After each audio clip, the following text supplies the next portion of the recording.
नमस्कार दोस्तों, आज हम आपके लिए एक ऐसी धार्मिक कथा लेकर आए जिसे पढ़ने के बाद आपको इस बात का ज्ञान प्राप्त होगा कि मोक्ष की प्राप्ति का सबसे उत्तम मार्ग क्या है। धार्मिक कथा मोक्ष प्राप्ति का मार्ग की इस पोस्ट को आखिर तक पढ़ें। तो चलिए कथा का आरंभ करते हैं। वैशाली नगर के एक बहुत बड़े राजा हुए। राजा हर्षवर्धन। राजा की ईश्वर पर बड़ी आस्था थी। राजा के पूर्वजों से यह बात चली आ रही थी कि उनके सभी पूर्वजों ने भक्ति का मार्ग अपनाकर मोक्ष प्राप्त किया है। मात्र एक ईश्वर भक्ति जैसा पुण्य कर्म करके मोक्ष को प्राप्त किया जा सकता है। किंतु राजा ने अपने जीवन काल में ऐसे कई दृश्य देखे थे जिस वजह से राजा के लिए इन तर्क रहित बातों पर ये विश्वास कर पाना मुश्किल था कि मात्र भक्ति से मोक्ष प्राप्ति हो सकती है। राजा इसी सोच की उधेड़-बुन में लगा रहता कि मैंने कई परम भक्त देखे, उनकी आत्माएं आज तक धरती पर क्यों भटक रही। असल में सच्ची भक्ति का सही अर्थ क्या है। एक बहुत बड़े संत दुनिया भर का भ्रमण करते हुए वैशाली नगर पहुंचे। राजा तक जब यह बात पहुंची कि एक संत जो कि बहुत बड़े ज्ञानी महात्मा पुरुष है, वेदों का अच्छा ज्ञान है, उनका वैशाली नगर में आगमन हुआ है। राजा तुरंत संत को अपने महल में लाया, खूब सेवा की। संत ने राजा से पूछा कि किसी बात को लेकर चिंतित जान पड़ते हो राजन। यदि कोई सवाल है मन में तो पूछ लो। राजन ने अपने सवाल संत जी के सामने रखते हुए कहा, हे ज्ञानी महात्मा, क्या ईश्वर भक्ति जैसे धर्म कर्म का रास्ता अपनाकर मोक्ष प्राप्त कर पाना संभव है। ज्ञानी संत ने उत्तर दिया, है राजन, अगर हम सीधे तौर पर आपके पक्ष का उत्तर दे, प्रश्न का उत्तर दे, तो आप उस उत्तर से कदाचित संतुष्टि प्राप्त नहीं कर पाओगे। सच्चे ईश्वर की भक्ति से मोक्ष प्राप्ति होती है, इस कथन में कितनी सत्यता है, यह जानने के लिए आपको संपूर्ण ईश्वर भक्ति को विस्तार से समझना होगा, क्योंकि संपूर्ण ईश्वर भक्ति ही आपको मोक्ष के द्वार तक लेकर जाती है। और संपूर्ण ईश्वर भक्ति का आधार है पुण्य कर्म। जितना अधिक आप जीवन में पुण्य कर्म करोगे, आपके मोक्ष प्राप्ति का मार्ग उतना ही आसान होता चला जाएगा। मोक्ष प्राप्ति का इतना सहज नहीं, इसके लिए मन और इंद्रियों पर नियंत्रण रखना अति आवश्यक है। मोक्ष प्राप्ति का पहला नियम यही है, अपने लोभ मोह वासना घृणा ईर्ष्या क्रोध जैसे सभी विकारों पर विजय प्राप्त करना, ताकि धर्म कर्म के मार्ग पर यह आपके लिए बाधा उत्पन्न न करे। हे राजन, हर धर्म कर्म हो सकता है, किंतु हर कर्म धर्म नहीं हो सकता। पुण्य कर्म करते समय तुम्हें धर्म कर्म दोनों को साथ लेकर चलाना होगा। तुम्हारे द्वारा किए जाने वाली किसी भी प्रकार की क्रियाओं से किसी भी मनुष्य जीव जंतुओं को हानि ना पहुंचे। राजन ने सवाल किया कि पुण्य कर्म क्या होते हैं। संत ने उत्तर दिया, जब इंसान अपने किसी भी स्वार्थ की वजह से किसी की मदद करता है तो यह एक साधारण कर्म है। जब मनुष्य निस्वार्थ भाव से अपने या अपनों के लिए, जैसे कोई भी जान पहचान वालों के लिए सेवा मदद करता है, तो वह कर्म एक सदकर्म कहलाता है। जब भी मनुष्य ना जीवन में अपनों के साथ साथ उन सभी मनुष्य एवं जीवों के लिए निस्वार्थ भाव से सेवा मदद करता है, तो वह पुण्य कर्म कहलाता है।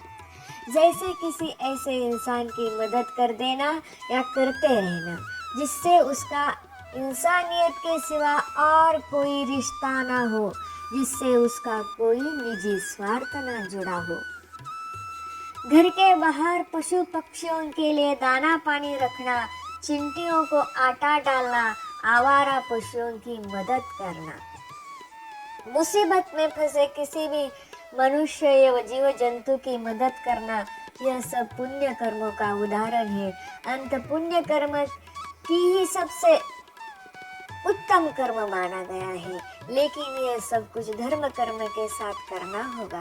धर्म यानी परिवार, समाज और संसार के हर जीव प्राणी के प्रति अपनी जिम्मेदारियों को समझते हुए हर जिम्मेदारी को सच्ची निष्ठा से निभाना और हर कार्य को पूरी ईमानदारी से पूर्ण करना। बिना धर्म के पुण्य कर्म अधूरा है और बिना पुण्य कर्म के ईश्वर भक्ति कभी संपूर्ण नहीं हो सकती। अब रही बात ईश्वर भक्ति की, तो सच्ची भक्ति में बहुत शक्ति होती है। बड़े बड़े काम का सफल हो जाते हैं, जीवन की मुश्किलों से उबारा जा सकता है। पूरी श्रद्धा भाव से ईश्वर की पूजा करना, कीर्तन भजन करना, माला जपना, हवन करना, धर्म यात्रा करना, सत्संग करवाना या सुनना, यह सब बहुत ही अच्छे कर्म माने गए हैं। ईश्वर की ऐसी भक्ति करने से जीवन में सुख सुकून समृद्धि की प्राप्ति होती है, जीवन मंगलमय हो जाता है। यानी भक्ति से बहुत कुछ प्राप्त किया जा सकता है, लेकिन मोक्ष और अमरता नहीं। लेकिन मोक्ष का रास्ता इसी भक्ति से होकर ही निकलता है, क्योंकि हर वक्त ईश्वर की भक्ति में डूबा रहने वाला इंसान अध्यात्म ज्ञान की प्राप्ति करने लगता है। अध्यात्म ज्ञान इंसान को बुरे कर्म और अधर्म करने से रोकती है, जिस वजह से मनुष्य के मन में सकारात्मक विचारों का ही जन्म होता है, जिससे वह पुण्य कर्मों की और अग्रसर होता है। पूरी श्रद्धा भाव से ईश्वर की पूजा करना, कीर्तन भजन करना, माला जपना, हवन करना, धर्म यात्रा करना, सत्संग करवाना या सुनना, यह सब पूर्णतः ईश्वर की भक्ति नहीं है। अंत कोई भक्ति भी तब तक पुण्य कर्म की श्रेणी में नहीं गिनी जा सकती जब तक वो निस्वार्थ भाव से सार्वजनिक हित हेतु ना की जाए। जबकि ईश्वर की सच्ची भक्ति सिर्फ यही तक सीमित नहीं होती, बल्कि भूखे को खाना खिलाना, प्यासे को पानी पिलाना से लेकर हर पुण्य कर्म करना ही संपूर्ण ईश्वर भक्ति कहलाता है। इंसानियत को ताव पर रखकर भक्ति करना ये स्वयं भक्ति का अपमान है। यदि आप ऐसा कर रहे हो तो आप भक्ति का सही अर्थ समझे ही नहीं। सच्ची भक्ति इंसानियत से परे नहीं।